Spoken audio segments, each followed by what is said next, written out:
Oke, kita mulai ya. Ya, nggak apa-apa berapa. Ya, Pak. Selamat pagi, Pasis ADT 3, kata 44. This is last meeting in week 15.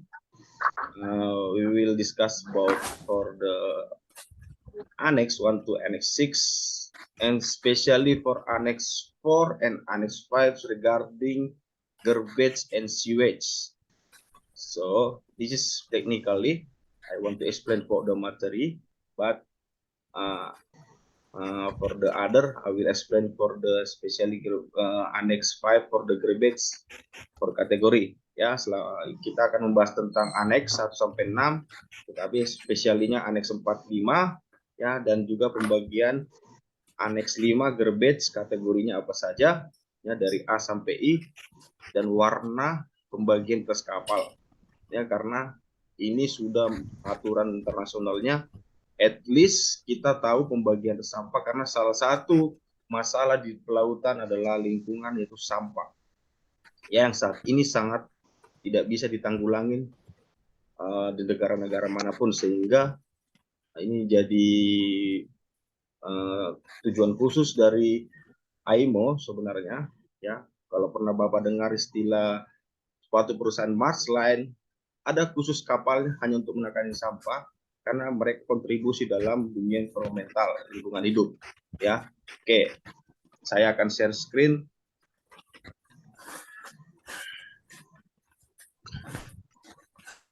Oke, ya, ini dia. Kita tahu aneks itu, ya, berdasarkan aturan Marpol tahun 73 dan amandemen 78 itu, ya, ada 6, yaitu pertama aneks 1 oil pollution atau akibat tumpahan minyak, yang kedua bahan-bahan cair atau liquid, yang bisa dikatakan liquid substance, yang ketiga berbungkus yang merugikan atau harmful solid, ya, harmful solid substance, yang keempat pembuangan got, ini mungkin Bapak sudah tahu, sewage, yang kelima itu adalah sampah garbage, ya, yang keenam itu adalah udara dari gas buang kapal atau biasa dikatakan dengan air pollution. Ya, ini sebenarnya baru tahun 2004 kalau nggak salah. Ya, oke.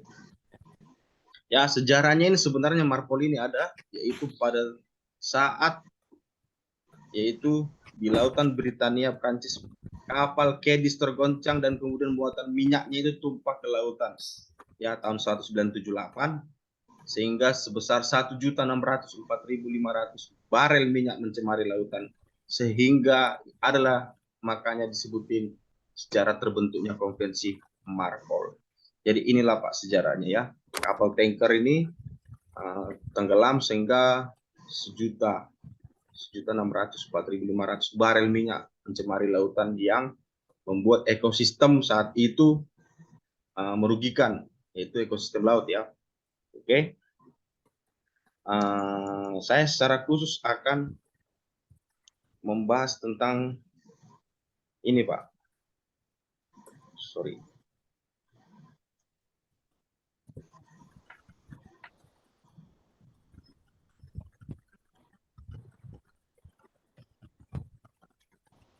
Nih, Bilges Water Plan. Ini di aturan 1 tentang sisa dari alat-alat oil machinery kapal itu, ya, sisa dari air dari sisa dari oil machinery itu dikumpulin di Bilges holding tank, Bilges water lah kita bilang, ya. Akumulasi dari machinery space harus ditransfer dan di retain, artinya ditampung ke Bilges holding tank dan dibuang through operational oil water separator, atau dibuang melalui alat yang namanya OWS atau oily water separator, ya, yang dimana OS. ya, betul, Bas, OWS, yang dimana ini OWS ini, nah, OWS ini inilah, ya, ini tangki alat untuk penyaringan segala macamnya, ya, yang dimana oil weight separator ini mempunyai batas minimum berapa ppm bisa dibuang bilge water itu, Bas. Silakan. Siapa yang punyai? 15. Terima kasih, Bas Didi. Benar. 15 ppm. Ya, ppm. ppm aku bacangannya, Bas? Part per million. Benar, Bas. Part per million. Ya, part per million. Ya, part per million. Ya. Tapi dalam pengoperasian OWS ini, ya, ada aturannya. Yang pertama itu akumulasi bilge water harus di pump out drop ketika OWS itu berfungsi operasional secara benar atau bagus. Yang kedua, ketika vessel permissible area, artinya permissible area itu adalah 12 nautical mil at least dari pulau terdekat, bukan dari batas laut, ya, pulau terdekat. Dan dibuang pada siang hari, bukan pada malam hari. Yang ketiga, ketika vessel itu atau kapal itu en route, artinya berjalan, mempunyai speed dengan menggunakan mesin. Jadi kalau namanya anchor ataupun yang namanya lagi drifting, tidak boleh, Bas. Ya, itu aturannya itu memang ada. Ya, oke, yang tadi saya sebutin 15 ppm. Oke. Yang kedua, kalau bilge water itu silahkan bisa dibuang ke port facility, artinya ini akan digabungkan dengan shore connection, ya, shore connection, bilge source connection, dan di pump out, artinya ke pelabuhan, itu nggak masalah, itu hal yang wajar. Tapi kan ini kalau begitu mempunyai apa namanya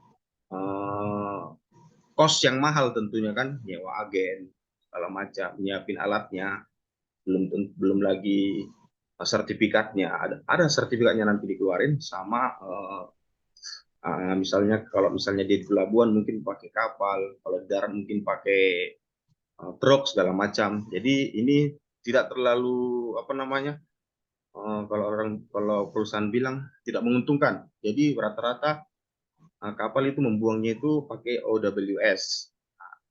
Tapi kalau misalnya kapal-kapal rute pendek, ini harus diwajibkan, atau rute yang tidak melewati 12 nautical mil dari suatu daratan. Oke, ini tentang OS-nya yang tadi saya sebutin. Ya, ini mungkin bilges holding tank-nya dan juga alatnya, OS-nya di sini, segala macam akan baru dibuang. Ya, pertanyaan saya cuma satu. OWS ketika pengoperasiannya itu dicatatkah di oil record book? Catat. Ya, dicatat, Pak. Oke, terima kasih. Benar ya, Bas, dicatat. Jangan lupa. Karena OWS ini connect ke GPS. Ya, jadi kita nggak bisa bohong. Berapa jam pemakaiannya, di mana posisinya ada. Makanya engineer akan menanyakan ke pihak atas atau pihak bridge bahwa bisakah membuang OWS atau amankah membuang OPS? Apakah membuang OWS bilges water ini? Kalau memang konfirmasi dari anjungan atau officer jaga telah di batas wilayah yang aman, artinya 12 nautical mil dari daratan. Nah, itu ya, ini tanggung jawabnya biasanya senior engineer, tetapi ditandatanganin atau dicek oleh chief engineer dan master, ya, Bas, ya. Oke, itu untuk di aturan yang namanya satu, yang pertama oil. Yang kedua itu di antara sewage, di garbage ya, gini. Nah, garbage management plan itu di kapal, karena kita tahu kategorinya ada banyak. Jadi ada 11 kategori sampah di kapal. Mulai dari pertama yang saya ini, Bas, ada ini saya pertama plastik, food contaminasi plastik, kargo residu non HME. HME ini atau apa, Bas? Siapa yang tahu kepanjangannya?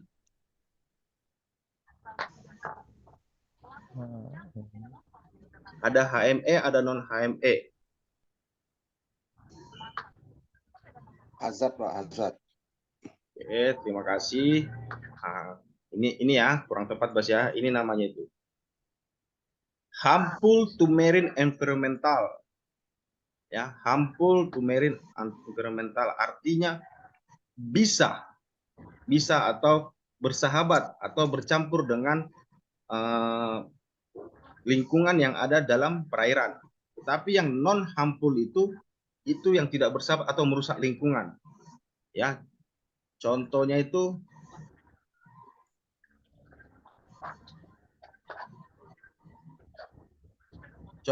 Bas, misal habis cleaning suatu muatan, ya contohnya batu bara lah. Batu bara itu kan hasil bumi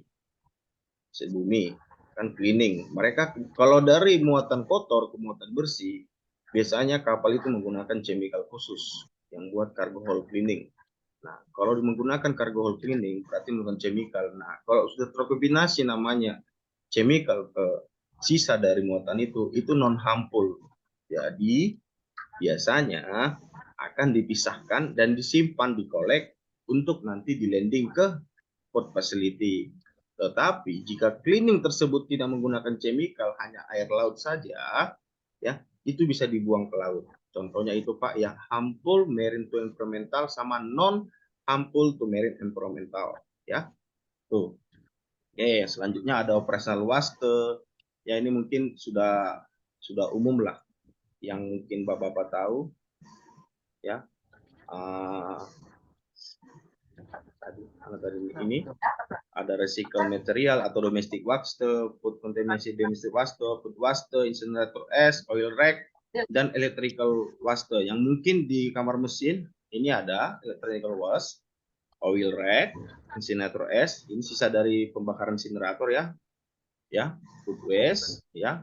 Semua ini kategorinya ada dan warnanya ada. Seperti plastik itu red color, ya. Food contaminated waste itu red color with blue band, artinya warna merah disertai dengan garis biru. Ya, garis biru. Cargo residu itu warna hijau. Kalau misalnya cargo residu yang HAM, tadi yang non HAM itu warna hijau, yang HAM itu warna coklat, dan sebagainya ini ada. Oke. Ini yang untuk kategori buat pembagian sampah, Bapak. Oke, ini yang buat aneks nomor 5 tentang garbage. Tapi untuk di daerah tertentu, nih, pembagian untuk pembuangan sampah. Sampah yang bisa dibuang ke laut cuma satu, Pak ya. Yaitu sampah makanan. Dengan syarat, nih, ya, bisa lebih dari 3 nautical mil dengan syarat, ya, dia harus menggunakan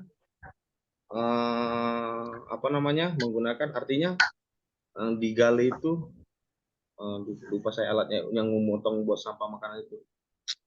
Digiling dulu Pak. Benar, digiling dulu dengan apa namanya lupa saya. Shredder namanya Pak. Bone crusher. Berbagai macam lah namanya. Pak. Oke. Tapi ukurannya ini Bas ya, ukurannya ini kalau 3 nautical miles harus lebih kecil. Berapa milimeter kemarin dan saya juga udah lupa kalau nggak salah di bawah 5 milimeter. 12 Pak. 12 mil Pak. 12 mil baru kita bisa discharging food waste Pak. Oke. Bisa Bas, kita membuang 3 nautical mil dari situ dengan syarat ukuran sampah makanan itu harus dipotong-potong lebih kecil. Sedangkan yang 12 nautical mil itu, ya 12 nautical mil itu bisa dibuang sampah makanan dengan ukuran lebih besar. Nah, itu perbedaannya. Ya. Yang kedua, kadang-kadang kan orang tahunya kan membuang 12 nautical mil dari daratan. Sebenarnya kalau kapal yang rutenya pendek, artinya kapal-kapal pesiar yang berjalan mengintari namanya posisi pesisir pantai itu tidak bisa membuang 12 nautical mil. Makanya itu sampah makanan akan mereka potong-potong ya kecil-kecil dan bisa dibuang 3 nautical mil. Dan itu direkod di garbage logbook. Ya, itulah cuma sampah makanan yang bisa dibuang ke laut. Selain dari situ tidak boleh. Kita harus simpan keep dan next pelabuhan bisa kita landing dan direkod di garbage book. Itulah peraturannya, Pak. Cuma ada sampah makanan di daerah tertentu yang tidak bisa dibuang, yaitu di special area. Ini dia. Contohnya di Baltic Sea, di North Sea, ya, Mediterranean Sea. Itu tidak bisa dibuang, jangan sampai kalian buang. Ya, kalau kapal daerah sini jangan pernah membuang sampah makanan, ya, untuk aneks 5. Ya, ini ada aturannya, special area untuk Marpol aneks 5. Ya. Botol-botol, Pak. Botol-botol juga nggak bisa dibuang. Botol-botol kan termasuk operational waste. Wah, kasus kalau dibuang itu mah. Ini kan saya bilang kan. Tapi mafia juga, Pak. Mafia Gimana? juga, Pak. Saya pernah kok. Saya Ya, pernah waktu di pesiar. Mafia juga lah. ya itu kan Yang penting Bas. nggak ketahuan, katanya. Itu kan Bas kesadaran dari pelaut kita. Intinya kan kita kalau berlayar, kalau hanya mementingkan waktu kita berlayar, tidak mementingkan anak cucu kita, ya mungkin yang kena nanti akan anak cucu kita, bukan di kita. Itu loh. Makanya ya kesadaran kita aja sih. Ya kalau dibilang, mohon maaf nih, kalau di lain dalam, tahu sendirilah kita di daerah pelabuhan Indonesia, kotornya minta ampun. Tapi kalau kita memasuki daerah luar, kita malah takut dan stres. Sampah itu tidak berani kita buang. Tetapi kalau di Indonesia, kita dengan terang-terangan akan membuang sampah itu. Sebenarnya kan itu kesadaran dari kita semuanya ya. Oke. Nah itu ya. Ini area-area yang nggak bisa dibuang dari sampah makanan tersebut, jangan sampai membuang sampah di daerah ini. Oke, ini nanti akan saya share juga di Google Classroom biar ada pengetahuan umum aja, ya. Oke, bapak-bapak ya. Oke, di sini saya hanya menjelaskan untuk aturan 1, aturan 5 khususnya. Ada juga satu lagi tentang seka area. Cuma seka area ini panjang lebar banget, nggak akan cukup waktu kita di sini, tapi nanti akan saya share untuk seka area, ya. Siapa yang tahu kepanjangan EKA? EKA yang berhubungan dengan aneks level aneks 6.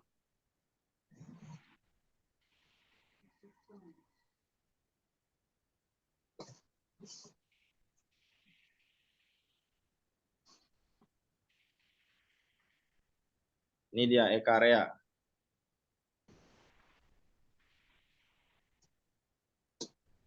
EKA itu adalah emission control area.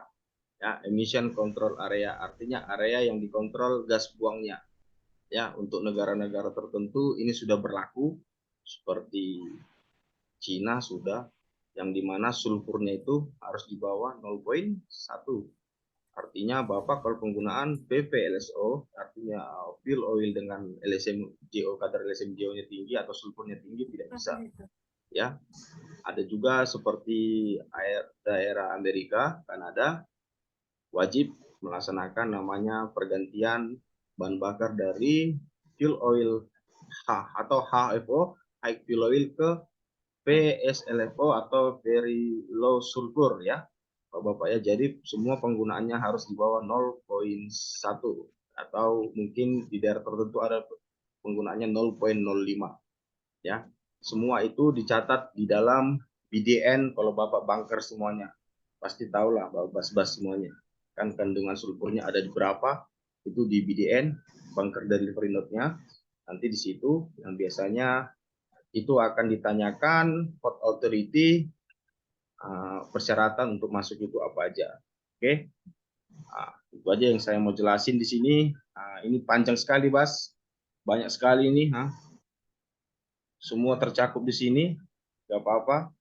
Daerah-daerah mana aja sampai daerah Amerika, Cina segala macam. Di sini disebutin, ini Cina, area-area yang masuk itu, ya. Oke.